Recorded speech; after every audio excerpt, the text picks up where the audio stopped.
አሁን ባለፈው አንድ ሰው ሲነግረኝ ነበር፣ አንድ ፓስተር ያደረገው ሁላችሁም አካውንታችሁን አምጡትና ባንኩን ቡኩን እዚህ ያስቀምጡትና ኢየሱስ 100 ሺህ ብር ያስገባላችኋል። ኧረ አያስገባም። ነውር እኮ ነው በእውነቱ። ማን የማይጨበጥ ተስፋ መስጠት ነውር እኮ ነው። ያጋንንት ጠባያቸው ነው፣ የመናፍቃን ጠባያቸው ነው። ጌታ ኢየሱስ ይላል በቅርብ ቀን መኪና ይኖርሃል። ላይኖርም ይችላል። ነውር አይደለም ይሄ? መኪና ይኖርሃል ይለኛል ይላል። ባይኖረው አይጠየቅም። እዚያ በኋላ በቅርብ ቀን ባንኩ ይሞላል። ከየት መጥቶ ተጎልተ ያልሰራውን? ነውር እኮ ነው። ያልዘሩትን ማጨድ ይቻላል? እንዲሁ የእነሱ ጅልነት እኮ አይደንቀኝም። የእናንተ እብደት ነው እኮ። እናንተ እብድ አይደላችሁም፣ እዚያ የሚያብዱትን ነው። እንዲሁ በጣም ነው እኮ የሚያስደንቀው በእውነት ማለት ነው። እንደዚህ አድርጎ እና እንደ ላባ አይደርስም እየመሰላቸው ሲደርስ እንጨናነቅበታለን ብለው የሚያደርጉ ሰዎች አሉ። እግዚአብሔር አሁን እንዲሁ እያለ የሚስቅ እግዚአብሔር አሁን አንዱ ያደረገውን ሰምታችኋል። እግዚአብሔር ስንት ሴቶችን ነው እግዚአብሔር ከኔ ውለዱ ብሏቸዋል እያለ ሲያጃጅል፣ አሁን ደቡብ አፍሪካ ታስሮ ያለ ከ60 በላይ ሴቶችን ነፍሰ ጡር አድርጎ ማለት ነው። አሁን ይህንንም እንግዲህ ጌታ ኢየሱስ ፈቅዶ ብሎ የሚቀበለ እብድ ንፍልል ማለት ይህ እኮ ነው። እውነት ነው የምነግራቸው። የማይጨበጥ ተስፋ አንሰማም። እስኪ በሉ የማይጨበጥ ተስፋ በሉ። ምን አንልም። ደግሞ ምንድን ነው የሚለው መጽሐፍ? ወዘሰ ዘያስተሪ ኢኮነ ተስፋ፣ የሚታየው ተስፋ አይደለም። እስኪ በሉ ሁላችሁ የሚታየው በሉ። ምን አይደለም? ተስፋ አይደለም። በሚታይ ጤና ይሰጣል። በቅርብ ቀን በእግርህ ትሮጣለህ። በቅርብ ቀን በእጅህ ትሮጥ። ምንድን ነው እንደዚህ ያለ ነገር? ዘሐመ ምስለ ክርስቶስ ይነግስ ምስለ ክርስቶስ እምከመ አረይነ ሕማመ ምስሌሁ ከማሁ ንኤሪ ክብረ ምስሌሁ። ቅዱስ ጳውሎስ ያለው በመከራ ከመሰልነው በክብር እንመስለዋለን። ከክርስቶስ ጋር እንሞታለን፣ ከክርስቶስ ጋር እንነሳለን። የሥጋ ስብከትን ተስፋ የሚያስደረግ የላባ ስብከት ይሄ ነው። ዝቁርቁሩን ውሰድ የሚል አይደርስም መስሎት ነው። ኋላ ምን አደረገ? ያዕቆብ የዋህ ነው፣ ሞኝ ግን አይደለም። ቅድም እንደተነገርነው 3 በትሮችን ወሰደና ላጣቸው። 2ቱን ላጣ፣ አንዱን ቅጥልጣል አደረገው። ቅጥልጣል ወይም ሸመለመሌ ምን ማለት መስላችሁ? አሁን የሆነ ጫፍ ላይ ይልጠዋል፣ ቀጥሎ አይልጠውም፣ ይቀርጸዋል ማለት ዝጉርጉር ማለት ነው።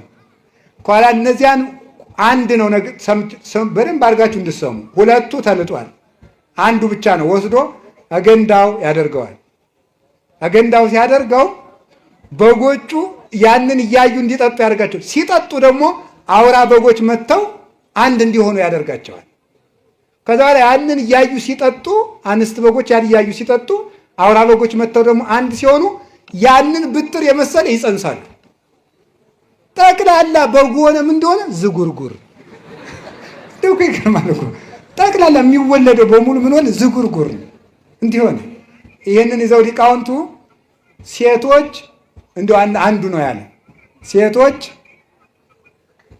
ወንድ በተመኙበት ቀን ሌላ ወንድ ሲያልፍ እንደው በሜዳው ተመኝተው ማታ ከባላቸው ጋር ካደሩ የቀኑን ሰው የሚመስል ሊወልዱ ይችላሉ። ይሄ በጣም ችግር ነው ማለት ነው። ይሄ በጣም ችግር ነው። ከዚያ በኋላ ሰውየው ምን ሊል ይችላል? ከማን የወለድሽ ይል ያ ልጅ ደግሞ ያ ሰውየው ቁጫን ሰውዬ አስቸጋሪ ነገር ነው በእውነቱ ማለት ነው። ስለዚህ ለዚህ ብልሃቱ ምንድን ነው የሚያስፈልገው? ዓይንን መመለስ ነግሬያችኋለሁ። እስቲ ዓይንን መመለስ በሉ። አዎ ቅዱስ ዳዊት ያለው ይሄ ነው። ሚጦላ አይንቴ ከመይራ ከንቶ፣ ዓይኖቼ ከንቱ ነገርን እንዳያዩ መልስልኝ። እስኪ በሉ ዓይኖቼ በሉ። ከንቱ ነገርን እንዳያዩ ምን በልልኝ ነው? መልስልኝ። ዓይንን መመለስ እንዴት ያለ መልካም ነገር ነው ማለት ነው። እንደው በዚያው የሥጋውን የምናውቀው ትዳሩም እንዳይበጣበጥ ብዬ ነው ይሄን ያመጣሁት እንጂ ሐሳባችን ሌላ ነው። ዝጉርጉር ተወለዱ። ከዚያ በኋላ ዝጉርጉር ተወለዱ። ከዚያ በኋላ ምልክት ያላቸው በጎች በሙሉ የማን ሆኑ? ኧረ ንገሩኝ በሞቴ ርዕሳችን ላይ ደረስ። ትምህርታችን ይጨርስ ነው። ዝጉርጉሮች የማን ናቸው? ምልክት የሌላቸው የማን ናቸው? የላባ ናቸው ማለት። እዛ ላይ ያዕቆብ ያንን በግ ካተረፈ በኋላ እግዚአብሔር ምን አለው? ወደ ቤቴል ተመለስ አለው። ተመለስ እንግዲህ አንተን ወደ ተግድሮ ለአንተ ወደ ተገለጥኩበት አባትህ አብርሃምን ከካራን ከካላውዲዮን አውጥቼ በመስዋዕት መሰዊያው ላይ በተገለጥኩበት ላንተ በታየውበት ላንተ በተገለጥኩበት ለአባት ለይስሐቅ በታየውበት የወርቂቱን መሰላል ወዳየባት ወደ ቤቴል በጎችና ቤተሰብን በሙሉ ይዘህ ውጣ አለው። አባታችን ያዕቆብ ብዙ ነፍስ ሆኖ ዘመድ አፍርቶ ልጆቹን ይዞ በጎችን አስከትሎ በጣም ብዙ ሺህ በጎችን ይዞ ወደ ቤቴል ተመለሰ። እኛንም ሁላችንንም ይመልሰን እግዚአብሔር።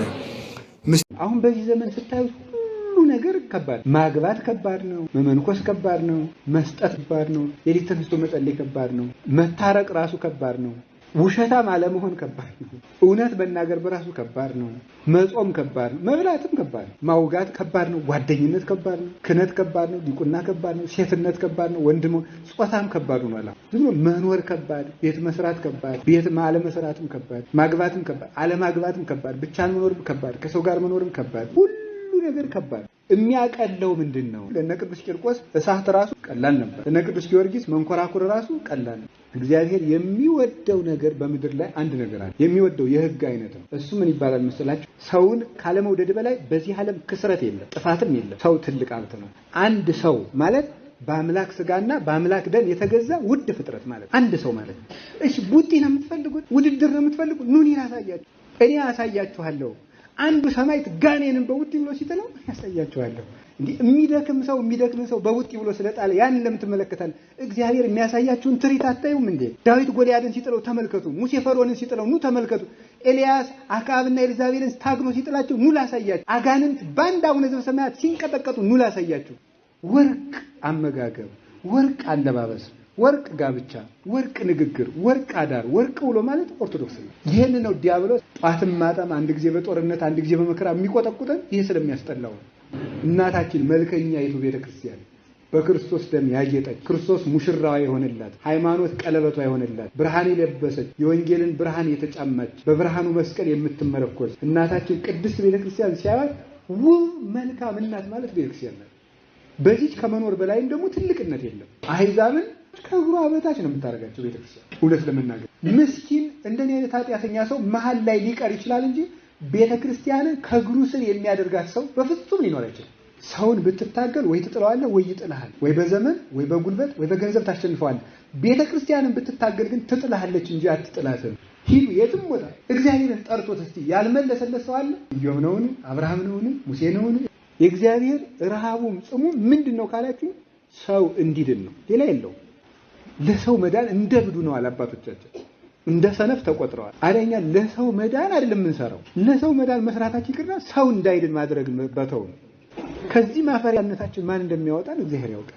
አሁን አትብሉ ብለን የምንሰብክበት ዘመን አይመስለኝም።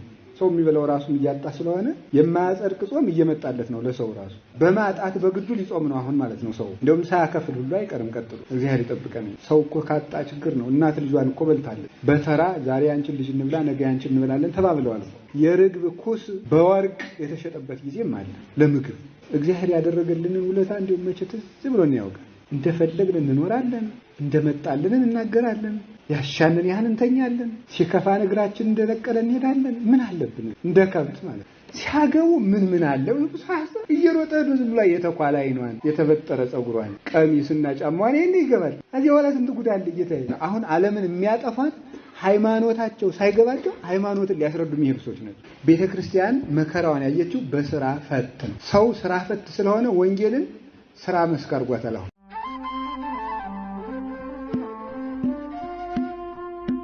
በስመ አብ ወወልድ ወመንፈስ ቅዱስ አሐዱ አምላክ። በስመ አብ ወወልድ ወመንፈስ ቅዱስ አሐዱ አምላክ። በስመ አብ ወወልድ ወመንፈስ ቅዱስ አሐዱ አምላክ። ቅድመ ዓለም የነበረ ዓለምን በካህሊነቱ የፈጠረ ይህንን ዓለም በቸርነቱ የሚመግብ ስጋችንን ለብሶ ያዳነን ፈጣሪያችን መድኃኒታችን ኢየሱስ ክርስቶስ በሀብት ስቦ በረድኤት አቅርቦ በቅዱስ ቦታው ስለሰበሰበን ቅዱስ ፈቃዱን ሆኖ ቃሉን እንድንማር ስለፈቀደልን ስለ ቸርነቱ ሁሉ ከባሕርይ አባቱ ከአብ ከባሕርይ ሕይወቱ ከመንፈስ ቅዱስ ጋር ትክክል ለምትሆን መንግሥቱ ዛሬም ዘወትርም ምስጋና ይድረሰው። የእናታችን የቅድስት ድንግል ማርያም የቅዱሳን መላእክት የቅዱሳን ነቢያትና የቅዱሳን ሐዋርያት የቅዱሳን ሰማዕታት የቅዱሳን ጻድቃን የቅዱሳን ሁሉ በረከታቸው ይድረሰን። የተወደዳችሁ አባቶቻችን ካህናት፣ ወንድሞቻችን ዲያቆናት፣ የጌታችን የመድኃኒታችን ኢየሱስ ክርስቶስ ክቡራን ገንዘቦቹ ወገኖቹ የምትሆኑ አባቶች መነኮሳት፣ እናቶች መነኮሳያት፣ ምዕመናን ሁላችሁ አንድ አምላክ በሚሆን በአብ በወልድ በመንፈስ ቅዱስ ስም እንደምን ሰነበታችሁ? እንደምን ዋላችሁ? እንደምን አመሻችሁ? ቸሩ አምላክ እግዚአብሔር በቸርነቱ ለዚህ ቀን ስላደረሰን ስሙ የተመሰገነ ይሁን። በመካከላችን ተገኝቶ እንዲያስተምረን ቅዱስ ፈቃዱ ይሁንልን። እንኳን አደረሳችሁ። እንኳን አደረሳችሁ። እንኳን አደረሳችሁ እና እግዚአብሔር ከኛ ጋር ይሁን። አጭር ለሆነ ጊዜ ነው የምንማማረው ዛሬ። አጠር ላለ ጊዜ በምን ርዕስ ምን ላስተምር ማለት ቀላል እንዳይመስላችሁ፣ በጣም አስጨናቂ ነው። እናት ለልጆቿ ምን ላቅርብ ከምትለው በላይ መምህር ምን ላስተምር ብሎ መጨነቅ አለበት። አሁን ግራ የሚያጋባው ነገር ደግሞ በኋላ እስቲ ተጨንቃ ያመጣውን ትምህርት እናያለን ያላችሁ እንደሆነ ነው። ይሄ በጣም አስጨናቂ ነው እና አንድ ሰውዬ ያሉ ተውሮ የተባለውን እንገራችሁ። ልጃቸው የቤተክርስቲያን መርጌታ ሆኗል። እሳቸው ደግሞ ቄስ ብቻ ናቸው አሉ እና ኮት ያደርጋሉ። ልጃቸው መርጌታው ኮት አድርገው በከተማው ያው ሻሽ ሳይጠመጥሙ ይሄዳሉ። አይ የዛሬ ልጆች ኮት ለብሳችሁ ቤተክርስቲያን ትቀልዱባታላችሁ። እኛ ድሮ ደበሎ ለብሰን ነው የተማርነው። እስቲ ደበሎ ለብሰህ የተማርከውን ትምህርትና አምጣው አልዋው ይባላል ማለት ነው። እና እንደዚህ እንዳትሉ ዛሬ የቤተ ክርስቲያኒቱ የቅዱስ ያሬድ ሥርዓት እንደሚያዘው ወንጌሉ የሉቃስ ወንጌል ምዕራፍ 12 ነው። ግን ዛሬ ሳምንት አስቀድመን ስለተማማርንበት ዛሬ ሌላ ርዕስ ነው የምንማማረው ማለት ነው። ይሄንን ምዕራፍ የዛሬ ሳምንት ተምረነዋል እና ዛሬ ደግሞ ያው ወንጌል ነው የተነበበ። ያንን ስለተማማር ነው ዛሬ አንደግመውም ማለት። ስለዚህ ዛሬ በግብረ ሐዋርያት ቄሱ ካነበበልን ታሪክ አንዱን እንወስድና እሱን እንማማራለን ማለት ነው። እንግዲህ በቤተክርስቲያን ውስጥ ቅዳሴ ሲቀደስ ምድምድ ይደረጋል። ምስባክ ይሰበካል። የቅዱስ ጳውሎስ መልእክት አንድ ይሰበካል ወይም ይነበባል። ከቅዱሳን ሐዋርያት መልእክት አንድ ይነበባል። የሐዋርያት ሥራ አንዱ ይነበባል። ከዚያ በኋላ ወንጌል ይነበባል። መጨረሻ ላይ ሃይማኖተ አበው ይነበባል ማለት ነው። ምስባክ የሚሰበክበት ምክንያት ከብሉይ የቅዱስ ዳዊት ከሶስት መስመር ያልበለጡ መዝሙራት ቃላት ይዘመራሉ። ያ ቤተክርስቲያናችን እናታችን ቅድስት ተዋሕዶ ኦርቶዶክሳዊት ቤተክርስቲያን በነቢያት መሰረት ላይ የቆመች መሆኗን ለማመልከት ነው። ከነቢያት አንዱ ቅዱስ ዳዊት የተመረጠበት ምክንያት ስለ ሐዲስ ኪዳን አብዝቶ በግልጽ ትንቢት በመናገር የሚታወቀው መጀመሪያውን ድርሻ የሚወስደው እሱ ስለሆነ ነው። ቀጥሎ ነብዩ ኢሳይያስ ይመጣል ማለት ነው። እንዲህ ያለው ትምህርት በቤተክርስቲያን ትምህርት ባለፈው እንደነገርኳችሁ ደረቅ ሐዲስ ይባላል። ደረቅ ሐዲስ ማለት በቀጥታ ዝም ብሎ ትርጉሙ በሐዲስ ኪዳን ሲፈጸም የሚታይ ማለት ነው። ሰም ሳይለብስ ወይም ደግሞ በምስጢር ቃላት ሳይሸፈን ቀጥታ እጆችን እግሮችን ቸነከሩኝ፣ ዮርዳኖስ ሸሸች፣ በመብሌ ላይ ሐሞት ጨመሩበት፣ ልብሶችን ዕጣ ተጣጣሉ፣ አጥንቶች ሲቆጠሩ ገረፉኝ። ይህን የመሰለ እግዚአብሔር በእልልታ አረገ፣ እግዚአብሔር በግልጽ ይመጣል፣ በኤፍራታ ሰማነው። ይህን የመሰሉ ነገሮች ደረቅ ሐዲሶች ናቸው። ስለዚህ ከዚህ የተነሳ ሁለተኛ ደግሞ ለእግዚአብሔር ቅርብ ወዳጅ የቅዱስ ዳዊትን ያህል የለም። በእውነቱ የስሙ ትርጓሜ እንኳን ልበ አምላክ የአምላክ ልብ ማለት ነው። ጥቡ ማለት ነው ብለው የሚተረጉሙ ሊቃውንትም አለ። ተጨማሪ የግብር ስሙ ትርጉም ነው ይሄ። ዳዊት ማለት ጥቡ የጸና ጽኑ ማለት ነው። ግን መሰረቱን የሚይዘው የአምላክ ልብ የተባለበት ምክንያት እግዚአብሔር ቅድመ ዓለም በአብ ልብነት የመከረውን በወልድ ቃልነት የተናገረውን በመንፈስ ቅዱስ ሕያውነት የጠበቀውን ምክሩንና ምስጢሩን አስቀድሞ በትንቢት መነጽር አይቶ የተናገረ ስለሆነ ልበ አምላክ ይባላል። ዋናው ደግሞ ልበ አምላክ ያሰበው እግዚአብሔር የሚወደው ነገር በምድር ላይ አንድ ነገር አለ። የሚወደው የሕግ አይነት ነው። እሱ ምን ይባላል መሰላችሁ? ፍቅር ይባላል። አናውቀውም እንዴ አላችሁ እንዴ አላላችሁም? ፍቅር ነው የሚባለው። እሱ እግዚአብሔር የሚወደው የመጀመሪያው ሕግና የመጨረሻው ሕግ ነው ይሄ ፍቅር የሚባለው። ምክንያቱም ሰው ትልቅ ሳለ ማንን ይመስላል ንገሩኝ በሉላችሁ። ሲወርድ ደግሞ ማን እንደሚመስል ተመልከቱት። መዝሙር 48 ቁጥር 12 ላይ ሰብሰን ዘክቡር ኡት ያይመረ ወኮነ ከመንስሳ ዘአልቦ ልብ፣ ሰው ግን ክቡር ነበር አላወቀም፣ ልብ እንደሌላቸው እንስሳ ሆነ አለ። ሰው ጻድቅ ሲሆን እግዚአብሔርን ይመስላል፣ ኃጢአት ሲሰራ ግን እንስሳትን ይመስላል። አሁን ምን አደረገ? ሰው ወረደና ግዛቸው የተባሉትን አውሬ መሰለ ሰው ተባለ። ኢየሩሳሌም ኢየሩሳሌም ውሉዱኪ ኮኑ ከማአክልብት፣ ልጆችሽ እንደ ዲዳ ውሻ ሆኑ እንደ ፈረስም ሆኑ። ሰቆራረ ኮንክሙኒ ባህቤ፣ አስጸያፊዎች ሆናችሁብኝ ይላል ኤርምያስ ላይ ሲናገር። ልጆችሽ እንደ ውሻ ሆኑ ይላል። የማያስተውሉ ዲዳ ውሻዎችም ሆኑ ይላል ደግሞ መልሶ። ዲዳ ውሻ ማለት ያበደ ውሻ ማለት። እብድ ውሻ ታውቃላችሁ? ውሻ ጤነኛ ሲሆን ቤተሰቡንም ጌታውንም ይለያል በሽታ። ሲያብድ ግን ጌታውን ጨምሮ መንከስ ይጀምራል። ሰው ሲያብድ እንኳን በጓደኛው ላይ በፈጣሪው ላይ መነሳሳት ይጀምራል። ሰው ሲያብድ እንደዚህ ነው፣ አይምሮውን ሲያጣ። አንድ ጥያቄ ልጠይቃችሁ። ሁልጊዜ እንቆርባለን፣ ሁልጊዜ ግን ለምን አንጠመቅም? ሁልጊዜ እንቆርባለን፣ ሁልጊዜ ግን አንጠመቅም ማለት ጥምቀት አንድ ጊዜ ነው። ይደገማል አይደገምም? ይደገማል። ቁርባን ለምን ለምን ለምን? ኧረ በሉ ሰዓት እንዳይሄድ በሉ መልሱ። አቤት ምን አላችሁ? እሺ አናውቀውም በሉ በሉ በሉ ሁላችሁ በሉ። ይሄ መልስ ነው። ጊዜ ከመፍጨት አናውቀውም ማለት በራሱ መልስ እኮ ነው። አይደለም ነው? እንደሱ እኮ ነው የሚባለው ማለት ነው። ስለዚህ መልሱን የያዘ ሰው እንዲነግረን አናውቀውም ማለት ቶሎ ብሎ ማለት ነው። እና ስለዚህ ምንድነው ጥምቀት የማይደገምበት ምክንያት? ጥምቀት አንድ ጊዜ ነው። ጥምቀት የክርስቶስ የሞቱ ምሳሌ ናት። ሮሜ ምዕራፍ 6 ላይ ቅዱስ ጳውሎስ እንደሚናገረው የተጠመቅን ሁላችን ከክርስቶስ ጋር ተቀብረናል ይላል፣ ከሱ ጋርም እንነሳለን ይላል። ስለዚህ ካህኑ 3 ጊዜ ብቅ ጥልቅ አድርጎ ሲያጠምቀን ወደ ውስጥ ስንገባ መሞቱን፣ ብቅ ስንል መነሳታችን ያመለክታል። ስለዚህ ክርስቶስ መልሶ አይሞትም ማለት ነው። መልሶ አይሞትም ማለት ነው። ስጋ ወደሙን ሁልጊዜ መቀበላችን ግን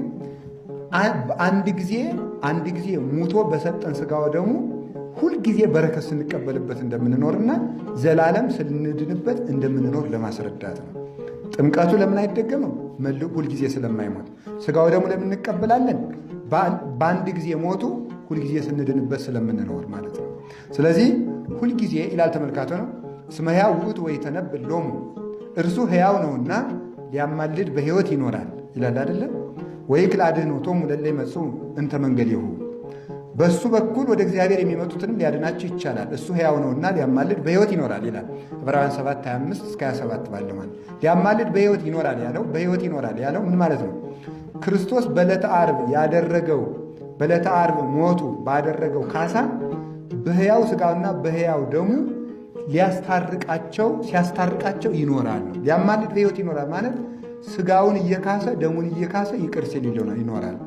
ላልምራቸው ሥጋዬን አፈሰስኩን ላልምራቸው ደሜን አፈሰስኩን እያለ ለእለ ይመጽኡ እንተ መንገሌሁ ኀበ እግዚአብሔር፣ በሱ በኩል ወደ እግዚአብሔር የሚመጡት ማለት እሱን በቅዱስ ሥጋ በክቡር ደምህ ተማጽነናል ብለው አባቱን በቅንው ወልድከ በስቁል ወልድከ በተሰቀለው ልጅህ በተቸነከረው ልጅህ ብለው ለሚመጡት የሥጋውን መቆረስ የደሙን መፍሰስ አስቦ ይቅር ሲላቸው ይኖራል። እስመ ሕያው ውእቱ አንድ ጊዜ ሕያው ነውና ሊያማልድ በሕይወት ይኖራል። በሕይወት ይኖራል የምትለው ቃል ምንድናት? አንድ ጊዜ የሰራው ስራ ሕያው አስታራቂ ነው። የአንድ ጊዜ ሞቱ ሕያው አስታራቂ ነው። ስለዚህ ሁልጊዜ ሥጋውን ደሙን እየተቀበል ከሱ ጋር ከአባቱ ከመንፈስ ቅዱስ ጋር ስንታረቅ እንኖራለን። አንድ ሰውዬ እንዲህ አለ፣ እኔ ዲያቆን ነበርኩ አለ። እሺ። እና አንዲት እህታችንን እንደዚያ ብለን ተጋባን አለ። እሺ። በኋላ እሷ ጥላኝ ሄደች አለ። እሺ። እና ሌላ ድንግል ማግባት ፈልጌ አለ። እሺ። እና ድንግልና ይቀጥላል አለ። እንዴት ስለው የእሷ ድንግልና እኔንም ያደናግለኝ እንደሆነ አለ።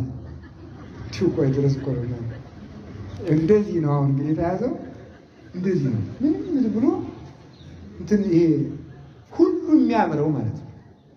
ሁሉ የሚያምረው ማለት ምንድን ነው? ዲቁናውም አይቅርብኝ፣ ወለተም አትቅርብኝ የሚል ማለት ነው። ሁሉ አይቅርብኝ። መነኩሴ መሆን ያምረዋል ሰው፣ ዘማሪ መሆን ደግሞ ደስ ይለዋል።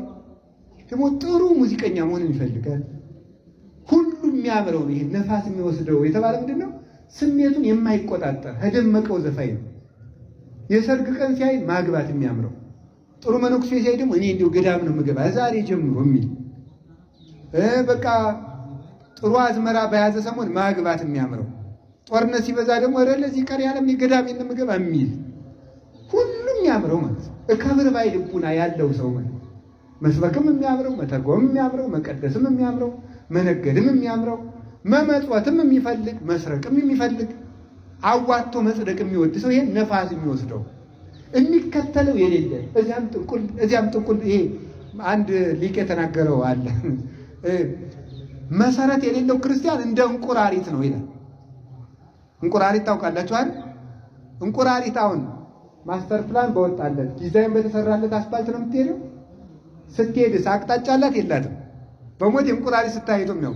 እንቁራሪት ወደ ምስራቅ እየሄደች ቀጥ ብላ ትሄድ። ምንድን ነው? አንዴ ወደ ሰሜን ስትዘል፣ አንዴ ወደ ደቡብ እየዘለለች ነው መንገዱ የሚዋገደው ማለት ነው። ወደፊት ነው የምትሄደው፣ ይገባናል። ግን የምትሄደው ምንድነው? እንዲና እንዲየዋዠቅን እዚያም ዱብ እዚያም ዱብ በዚያም ዱብ በዚያም ዱብ። ከመሐመድም ምዶ ማስጠንቆል፣ ከደብተራ እንትናም ምዶ ማስጠንቆል፣ እዚያም ማስጠንቆል፣ ጴንጤውም ማስጠንቆል፣ እዚያም መሄድ ነው። ሁሉንም መሞከር። ሁሉም ሞክረው የሚባለው ስራ ፍለጋ ነው። በሃይማኖት እዚያም ጥንቁል እዚያም ጥንቁል አይባልም። የያዙትን ይዞ መዝለቅ ነው፣ መጽናት። ይኸውላችሁ በሃይማኖት ውስጥ ስንኖር የምናምነውን ነገር ማወቅ፣ ያወቅነውን ነገር ምን ማድረግ አለብን? መጀመር። የጀመርነውን ነገር ማጽናት፣ በጸናንበት ነገር መቀጠል፣ መዝለቅ። ይሄ የሆነ እንደሆነ ሃይማኖት ይባላል ማለት ነው። ሁሉን አለመሆን። ይሄንን እንድናደርግም እግዚአብሔር ይጠብቃል። ክርስቲያን ያገኘው ሁሉ አይበላም። ያን ጥርግ አይደረግም። ተጠንቅቆ ነው የሚበላው በእውነቱ ማለት ነው። ጥርግ ስትበሉም ቅጥ ይኖራችሁ። እውነቴን ነው። አሁን ስትበሉ አበላል ላኩሱ ራሱ እኮ በመጽሐፍ ቅዱስ ተደግሯል። መጀመሪያ ከሰው አስቀድመ እጅህን አትስደድ። ሰው መጽሐፈ ሲራክ ምዕራፍ 34 ቆይተ ስደድ። ይኸውላችሁ ገበሬው እኮ ሊቅ ነው። የኢትዮጵያ ገበሬ በሉ ግቡ ይላል። ቶሎ አይሰድም እጁን። ይሄ ሊቅ እኮ ነው። እመቤቴ ቆይ እጅህን አትስደድ፣ ምግቡ ይበቃናል አይበቃንም ብለህ አታጋን ይላል። አትገምግመው። ለዚህ ሁላ ሰው ይበቃል እንዲህ አትበል። በረከተ እግዚአብሔር እንዳይለይ ወይ አንቆሳት ብለው እንዳትሞት። እጅህን ወጥ አትንከር። የመጽሐፍ ቅዱስ እመቤቴን እጅህን ወጥ አትንከር። ስትበላ ምላስህን አታጩህ። ድስት ተሰው ፊት አትጥረግ። መሶቡን ወደፊት አትጎትት። ወላዲተ አምላክን መጽሐፍ ቅዱስ ላይ ያለ ነገር ነው። እየቀለድኩ እንዳይመስላችሁ። እያንዳንዷ ነገር ነው።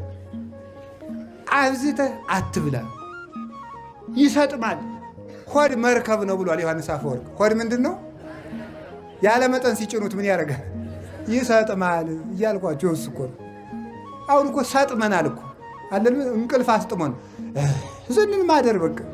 ጸሎቱ ሰጠመ፣ ስግደቱ ሰጠመ፣ ጥናቱ ሰጠመ፣ እቅዱ ሰጠመ፣ ንግዱ ሰጠመ፣ ሀገርም ሰጠመ። በሆዳሞች ምክንያት ለራሱ ከፍተኛ የሆነ ፍቅር ያለው ሰው ራሱ ማውራት የሚፈልግ እሱን የሚያመሰግን ሰው እየመረጠ ነው። በጣም አደገኛ የሆነ በሽታ ነው ይሄ። ለራሱ ከፍተኛ ፍቅር ያለው ሰው ራስ ወዳድነት እና በቀላሉ የሚከፋ ሰው ነው የሚሆነው። እንደዚህ አይነት ሰው በቀላሉ የሚከፋ ዝም ብላችሁ የሆነች ነገሩን ነካ ማድረግ ብቻ የሚጠበቅባችሁ እዛ ትጎለጉሉታላችሁ። ራስ ወዳድ፣ ይሄ ምድራዊነት ነው። ይሄ ሰውዬ መክሊቱን እንዲቀብር ያደረጉት ሁለት ነገሮች አሉ። ፈሪነትና ስንፍና ናቸው። ፈሪነትና ስንፍና ሰው በምድራዊነት መክሊቱን እንዲቀብር የሚያደርጉ ሁለት መሰረታዊ አውሬዎች ናቸው እነዚህ፣ ፈሪነትና ስንፍና።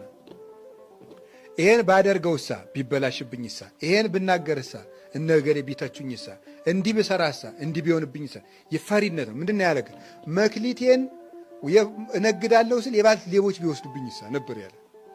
ፈሪ ሰው አያፈራም። አጉል ድፍረት ሳይሆን ምን ይሉኝ፣ እነዚህ ብሉኝ፣ ቢበላሽብኝ፣ ብከስር፣ እንዲህ ብል ብሎ ማሰብ ሁልጊዜ እየፈራ ነው ሰው ችግሩን ይዞ የሚኖረው። ሰው በዚህ ዓለም ሲኖር እንግዳ ነው። ለመክሰርም ለማትረፍም ተዘጋጅቶ መስራት አለበት። አስቦ ይሰራል። ከከሰረም እልም ይላል። ቀጣዩን ደግሞ ተነስቶ መቀጠል ነው። ጉዞ ነው ብለናል። ጉዞ ስትሄድ ያድጥሃል፣ ትወድቃለህ። ተነስተ መንገድ ግን ትቀጥላለህ። ገንዘብ ይላል ዝሙት የገንዘብ መጥረቢያ ነው ይላል። ምሳር ዝሙት በሉ የገንዘብ ምንድን ነው? ጥሩ ዘመን ማየት ከፈለክ አፍህን ጠብቅ። ሞኝ በማይናገርበት ጊዜ ይናገራል፣ በሚናገርበት ጊዜ ደግሞ ዝም ይላል። ጅል ይሄ አይደለም። ጅል አይሄድ አይንቀሳቀስ። ጅል ዝምስ ማለት ሲገባው ይናገራል፣ መናገር ሲገባው ዝም ይልና እያጨበጨበ ይሄዳል። ጅል እንደዚህ ያለ ጅል አንሆን። አፋችን ክርክም። ለውጥ ለማያመጣ ሰው መናገር አይገባም። በነገራችሁ ላይ ለውጥ ክፉ ሰውን አንድ ጊዜ ምከረው፣ ከዚያስ ሁለት ጊዜ ምከረው፣ ከዚያስ ሶስተኛ ምከረው፣ ከዚያስ ካልተመለሰ ተወው። ከገፋበት ግን ክፉ መሆኑን ለሌላ ሰው ንገርበት፣ እንዳይጎዳ ሰው እንዳይጎዳ። ካልተመለሰ ክፋቱን አሳውቅበት እንዲያፍር። አንተ ግን ተወው። የተዝልፎ ለአብድ ከመይጽ ላይከ ሲራክ ያለው ሰነፍ ሰውን አትገስጸው። ምን ያደርጋል? ይጠላሃል። አንተ እኔን ልትመክረኝ ነው ይላል። ስለዚህ የማያስተካክልን ሰው ዝም። አባቶቻችንም እኮ በቤተ ክርስቲያን መልሰውት ንባብ ያልተመለሰን ዲያቆን ሂድ ነው የሚሉት። እዚህ ወዲህ ሂድ እያነበበ ንባቡን እያበላሸው በሊድ ሂድ በቃ ይሄ እንደ ፈረሰኛ መጋለብ ከፈልግ ጋልበው ብለው ዝም ዝም ነው። ለማይመለሰው ዝም ማለት የእውነቴን ነው። አፋችን መከርከም ነው። አሁን ልንገራችሁ። እሺ ሰው ሲያመሰግነን ምንድነው ማድረግ ያለብን? እናንተ ጥሩ ናችሁ፣ እናንተ ጥሩ ናችሁ ሲለን አዎ እንበላው ትዕቢት ነው ብለናል። አይደለውም ስንል ደግሞ መመጻደቅ ነው አልኳችሁ። አሁን እኔ እና ምንድን እናድርግ? ሰው ሲያመሰግን እንደሚደረግ ታውቃላችሁ? ዝምት ስትሉ ሰውየው በሽቆት ይተዋል። አንተ እኮ በጣም ጥሩ ሰው ነህ፣ አንተ እኮ ሊቅ ነህ፣ አንተ እኮ ንጹህ ሰው ነህ ሲል ዝም ስትሉት አበዛው አሁንስ ብሎ ወጉን ይተዋል። እውነት መሰለ እንዴ እኔ ለጨዋታ ብዬ ነው እንጂ ብሎ ነዶት ያቆመዋል ማለት ነው። ስለዚህ ግን ኧረ አይደለውም ስለ እንዴ አውቀህ የለ እንዴ እያለ ይጨማምርበታል ማለት ነው። እንደዛ ካይት ውዳሴ ከንቱን የባስ እየቆሰቆስን ከምናስጨምር ዝም ወይም ወጉን መቀየር። አንድ አባት ደግሞ ምን ይላል? ሰዎች አንተን መተው ሲያመሰግኑ አንተ ደግሞ በልብህ እግዚአብሔርን አመስግን። ሰዎች ያንተን ትልቅ ነገር ሲያዩ አንተ ደግሞ ውስጥህ ላይ የተደበቁ ኃጢአቶችን ተመልከት። እነዚያን ኃጢአቶችን ስትመለከት አንተ ራስህን የማመስገኛ እድል አይሰጡህም። ቅዱስ ዳዊት ስለዚህ ምን አለ? መዝሙር 50 ላይ ኃጢአቴ ሁልጊዜ በፊቴ ነው አለ። ኃጢአቴ ሁልጊዜ በፊቴ ነው አየዋለሁ ማለት ነው። ኃጢአቱን እያየ ክብር የሚሰማው ማን አለ? እነዚያ ሰው ፊት የማያቆሙ ውርደቶቹን እያየ ትልቅ ነኝ ብሎ የሚያስብ ማን አለ? ማንም አያስብም። ቆይ እንትን ቴዎድሮስ መድኃኒት ቤት፣ አስቴር መድኃኒት ቤት ሲባል አይቆጡ። እስቲ ሂድና እዚያ ባለ መድኃኒት አቤት ኢየሱስ ብቻ ነው መድኃኒት፣ ይሄን ዝጋ በለው እስቲ ሂድና። እሱማ ናትክን ይልሃል። እመቤታችን ስለማትልህ ትሳደባለህ ማለት ነው። እኮ ይገርማል። ፓስተሩን ራሱን ተሻለ ብትሉት መድኃኒት ውጭ ተሽሎኛል ይላል። ኢየሱስን ውጣ ሆኖ እንዲሁ እኮ አይደረስ እኮ ነው። እንዲሁ ድንቁርና እንዲህ አድርጎ ቤት ይሰራል። እንዲህ አድርጎ ድንቁርና እንዲሁ ጥበብ ቤቷን እንደሰራች ድንቁርና ቤቷን የሰራችባቸው ሰዎች እኮ ናቸው እነዚህ 7 ምሰሶ የድንቁርና ምሰሶ የቆሙባቸው ሰዎች። እንዲሁ እኮ ይገርም። መድኃኒት ክርስቶስ እግዚአብሔር ያሳያችሁ። ኢየሱስ ውሃ የሕይወት ውሃ ነው። ውሃ ጠጣው ሲል ኢየሱስን ተው ውሃ ኢየሱስ ነው አትጠጣ ብል እስቲ በል ታጠጣ ደ ኢየሱስ ነው ውሃ በል እኔ የሕይወት እንጀራ ነኝ ብሏል። አይ በቃ እንጀራ አትብላ ኢየሱስ ነው እንጀራ በልና ሳትበላ ተኛ እስቲ ትሞታለህ ትበላለህ። ይሄን እንዲሁ እኮ አይደረስ እኮ ነው። ክርስቶስ እረኛ ነው። እስቲ ሲጨንቅ ፖሊስ አጠራ እኮ እንዲሁ ድንቁርና እኮ ነው ይሄ ማለት። ክርስቶስ ንጉሥ ነው። እስቲ አልገዛም በልና መንግስት የሚያደርግህን ታየዋለህ። ንጉሴ ክርስቶስ ብቻ ነው በልና የጸጋ አለ የባህሪ አለ። ክርስቶስ ብርሃን ነው። እስቲ ባትሪ አልወህድና እንቅፋት ወግሮ ሲጥልህ እንዲሁ እኮ ነው። ይሄ ድንቁርና አይደለም? ድንቁርና እኮ ነው። ሁሉ ክርስቶስ በተጠራበት ስም እንኳን እናቱ ፀሐይ ተጠርታበታለች። እሱ ብርሃን ነው። ፀሐይ ባቅሟን ብርሃን ናት። ላቅሟ ባትሪ ባቅሙ ባትሪ ኮከብ ብርሃን ተብሏል። ተመልከቱ ማለት ነው። እኔም አባ ተባልኩ እግዚአብሔርም አባ። ይገርማል እኮ አይከፈው እሱ አባ ብለን የምንጠራበትን የልጅነት መንፈስ ሰጠን አይተባለ ተጠራበት። አብርሃምም አባት እግዚአብሔርም አባት። ከዚህ በላይ ቃል ስለሌለን ማለት ነው። ዳዊትም ንጉሥ እግዚአብሔርም ንጉሥ። ዳዊትስ ጥሩ ነው። እና እጅሬም ንጉሥ እግዚአብሔርም ንጉሥ። በአንድ ስም ማለት ነው። በአንድ ስም እግዚአብሔር እንደዚህ ስለተጠራ ልብ ብላችሁ ስሙ። እግዚአብሔር እንደዚህ ስለተጠራ ፈርዖን ሙሴም አምላክ እግዚአብሔርም አምላክ። ሙሴ የፈርዖን አምላክ ነው ዘጸአት 7:25 ላይ እግዚአብሔርም አምላክ ሙሴም አምላክ። አሁን ሙሴ እግዚአብሔር ነው አይደለም? እግዚአብሔርም ጌታ አብርሃምም ለሚስቱ ጌታ።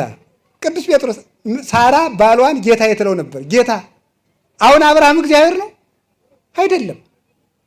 ቅዱሳን እግዚአብሔር በተጠራበት ስም ስለተጠሩ እግዚአብሔር ናቸው ማለት አይደለም። ውላችሁ ስትገቡ ስልካችሁን ጥርቅምቅም አድርጋችሁ ልጆቻችሁ ጋር ዝም ብላችሁ አውሩ።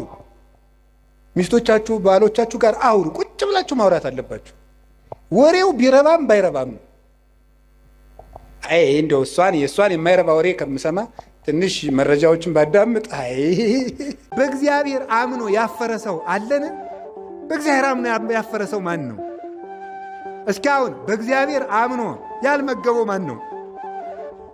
ለእስራኤል መና ከደመና አላወረደ? በእግዚአብሔር አምኖ ያልመገበው ማን ነው? ጉድጓድ ውስጥ የተጣለ ዳንኤልን ከኢየሩሳሌም እስከ ባቢሎን ድረስ ስንቅ አቀባይ ወስዶ ከተዘጋ ጉድጓድ ውስጥ መግቦት ቅዱስ ሚካኤል መግቦት አላረገም? ዕንባቆም እህል ለሚያጭዱ ሰዎች ሊያቀብል ሲሄድ ምንድነው ያለው? ይህንን እህል ወስደ ባቢሎን ላለው ለዳንኤል ስጠው አለ። አይ እኔ ባቢሎንም አላውቃት ዳንኤልም የት እንዳለ አላውቅም አለ። ሴት ቅቤ ቅሏን በአንዲት በማንጠልጠያ ይዛ እንደምትሄደው ቅዱስ ሚካኤል ዕንባቆምን በአንዲት የጠጉሩ ዘለላ አንጠልጥሎ ወስዶ ዳንኤል ከተዘጋበት ጉድጓዱን ሳይከፍት መግቦት መልሶ ወጥቷል ማለት። ስለዚህ ትንኝን እንኳን የማይረሳ እግዚአብሔር በምግብ አሰበኝ ብሏል ዳንኤል። ትንኝን የማይረሳ እግዚአብሔር በምግብ የረሳው ሰው እግዚአብሔር ማን ነው? በልብስ የረሳውስ ማን ነው? እስራኤል 40 ዘመን በበረሃ ሲጓዙ ሽመና የለም፣ ልብስ ስራ የለም። አንድ ጊዜ ልብስ ለብሰውት የወጡት ልብሳቸው ሳያልቅባቸው 40 ዘመን ለብሰውት ኑረዋል። እስራኤል ጫማ አልወለቀ ልብስ አላለቀ የተባሉ ለዚህ ነው። ልብስ አላለቀባቸውም። በልብስስ እግዚአብሔር አምኖ በልብስ የታማ ማን ነው? ውሃ ሞልቶበት እግዚአብሔር ያላሻገረው ሰው ማን ነው? ማንም። አባ አለው አንዱ ሄዶ አቤት፣ በዚህ ገዳም ምን ስታደርጉ ነው ቀኑን ሙሉ የምትውሉታል? ስንወድቅ ስንነሳ ነው የምንውላል። ያ ማለት ምን ማለት ነው? ጠዋት ተስተካከል እንላለን፣ ከሰዓት ምን እናደርጋለን? እንበድላለን። ተጓዦች ነን፣ ፍጹማን አይደለም። እንደዛ ከሆነ እየተሳሳትንም ቢሆን እንማራለን። ኃጢአት እየሰራንም ቢሆን እንማራለን። እየበደልንም ቢሆን እንማራለን። ከዛ አንድ ቀን እናፈራለን። እኛ ፍሬ ለቃሚዎች አይደለም። የሚያስጨንቀን ነገር የለም። ዘሩን እናዳፍን። ኮትኩቶ ለፍሬ የሚያበቃው ደግሞ መንፈስ ቅዱስ ነው። አንደኛ ቆሮንቶስ ምዕራፍ 1 ላይ ሲናገር ጳውሎስ ተከለ፣ አጵሎስ አጠጣ፣ ማን አሳደገ ነው የሚለው? እግዚአብሔር አሳደገ። የተማርነውን ዘር ማሳደግ የእግዚአብሔር ድርሻ እንጂ የኛ አይደለም። ነገ እንለወጣለን። ስለመለወጣችን ስላለመለወጣችን አትጨነቁ። ዝም ብላችሁ ተማሩ። አታስቡ አላልኩም፣ አትጨነቁ ነው ያለው። ተማሩ። ስትማሩ ቆይታችሁ መሄዳችሁ አሁን ኃጢአት ልትሰሩ ትችላላችሁ። ቢቻል አትስሩ፣ አንስራ። ባይሆን ግን ተመልሰን መተንም እንማር፣ እንስተካከላለን። ሐዋርያት እየተማሩ ሳቱ፣ እየሳቱ ተማሩ። መጨረሻ ላይ ያለ ስህተት እውነተኛ ሆነው ቀሩ። እየተሳሳቱ ነው የተማሩት፣ እየተማሩም ተሳስተዋል። ብዙ ቀን ስተዋል፣ የነገራቸውን ረስተዋል። ጌታ ሰብኳቸው እንኳን ብዙ ቀን ተሳስተዋል። እንኳን ሰው በጎደሎ እውቀቱ ሰብኮን ይቅርና። ስለዚህ ነገ እንስተካከላለን። ቃሉን በደስታ እንስማ። የእግዚአብሔር ዘር ነው። ለዚያ ማንም ጎርባጣ መሬት እንዳይኖር ልባችን አስተካክለን እንምጣ። ዛሬ እግዚአብሔር ሊዘራብኝ ነው በእኔ ልብ ላይ። ጌታዬ ኢየሱስ ክርስቶስ ሆይ እንደ በጎ አዝመራህ ቁጠረኝ። በጆሮዬ ውስጥ እንክርዳድ ከሚዘራብኝ ክፉ ጠላት ጠብቀኝ። የሻከረውን ልቡናዬን አንተ አለስልሰህ ዝራበት። በመስቀልህ ርፍነትም ልቡናዬን ረሰው ብለን እንጸልይ። ቃሉ ብርቱ ነው። ቃለ እግዚአብሔር ይመትር ነደ እሳት፣ ቃለ እግዚአብሔር ያድለቀልቁ ለገዳም። የእግዚአብሔር ቃል በረሃውን ያነዋውጠዋል። የእግዚአብሔር ቃል የእሳቱን ነበልባል ይቆርጣል ስለሚል፣ ስለዚህ ጌታ በመንገድ ላይ የወደቀ ዘር ያለው ትዕግስት እሳ ምንድን ነው? ትዕግስት ቢያንስ 3 ነገሮች ላይ ብንታገስ ጥሩ ነው። የመጀመሪያው እግዚአብሔርን ብንታገሰው መልካም ነው። እግዚአብሔርን ብንታገሰው ማለት ያልመለሰልንን ጥያቄዎች እስኪመልስልን ድረስ አለማጉረምረም ማለት፣ መጠበቅ፣ አንተ በጊዜው ሁሉንም ታደርጋለህ ማለት። ሁለተኛ ለራሳችን ራሱ ትዕግስት ሊኖረን ይገባል። የእውነቴን የምነግራችሁ በአንድ ጊዜ ዛሬ መሰበክ ጀምረን የዛሬ ወር ጻድቅ መሆን መፈለግ ተገቢ አይደለም። እንችላለን? አንችልም። መታገስ ይገባል። የእኛም አካል እስኪያድግ ልንጠብቀው ይገባል። አይዞ በርታ፣ ደግሞ ይችን አስተካክላት እያሉ ራስንም ቢሆን መታገስ እስኪያፈራ ወዲያው ቸኩሎ አይ እንግዲህ እኔ 1 ወር ሞከርኩ አልተስተካከሉም እንግዲህ ይቅርብኝ ማለት አይደለም። ለራስም ታጋሽ መሆን ያስፈልጋል። እኛንም ቢሆን ብንወድቅም እያነሳን ብንንሸራተት እየደገፍን ራሳችን ራሱ ልንታገሰው ይገባል። በስህተቱ እንዲቀጥል ሳይሆን እንዲበረታ ለራሳችሁም ይቅርታ ማድረግ አለባችሁ። አጉል ይቅርታ አይደለም። አይዞ ትደርሳለህ፣ በእግዚአብሔር ኃይል ትደርሳለህ እያሉ ራስን ማበርታት ያስፈልጋል። አሁን ካልተለወጥኩ አለ ማለት ነው። 3ኛ ዳተኞች አትሁኑ ግን ተብለናል። ፈጥነን መወሰን አለብን፣ ግን ለውጡንና ፍሬውን ቶሎ አንጠብቅ ነው። 3ኛ የኛ የሆነን ሰው ልንታገሰው ይገባል ነው እስኪስተካከል ድረስ። ከጸለይንለት የማይስተካከል ሰው የለም። ህሊናውም ይመለሳል። ክፉ አመል ሁሉ ይስተካከላል። ዲያብሎስ ብቻ ነው የማይስተካከለው። ስለዚህ ያን መታገስ ማለት ነገሮች እስኪፈጸሙ ጊዜያቸውን መጠበቅ ማለት ነው። ይህ 5 መክሊት ነው። 5 መክሊት። እነዚህን መክሊት ክርስቶስ ሰጥቶናል። በእነዚህ ሁሉን ነገር ማትረፍ ይቻላል። እግዚአብሔር ይገርማቸዋል። እውነቴን ነው። ቸርነቱ በጣም ድንቅ የሆነ አባት ነው። ከዚያ የተነሳ ራሱ ይቆነጥጠናል እንጂ ለሚያዋርዱን ሰዎች ግን አሳልፎ አይሰጥም። የሚያዋርዱንን ያዋርዳል። እግዚአብሔር ከቃሉ ጋር ናችሁ። እግዚአብሔር ከሁላችን ጋር ይሁን። ስለዚህ ሰዎች ሲያዋርዱን እግዚአብሔር ውርደታችንን ያያል።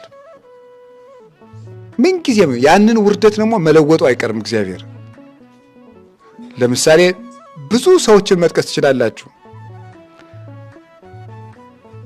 ይሄን የሚያደርገውን የሚገርመኝ መጽሐፍ ቅዱስ ስትመለከቱ ስንማር አባቶቻችን እንዳስተማሩን እግዚአብሔር ጥሩ ስንሆንና ጥሩ ሰው ሆነን ሰዎች ሲያዋርዱን ቢፈርድልን አይደለም። ክፋት ሰርተን እንኳን ሰዎች እንዲያዋርዱን አይፈልግም እግዚአብሔር።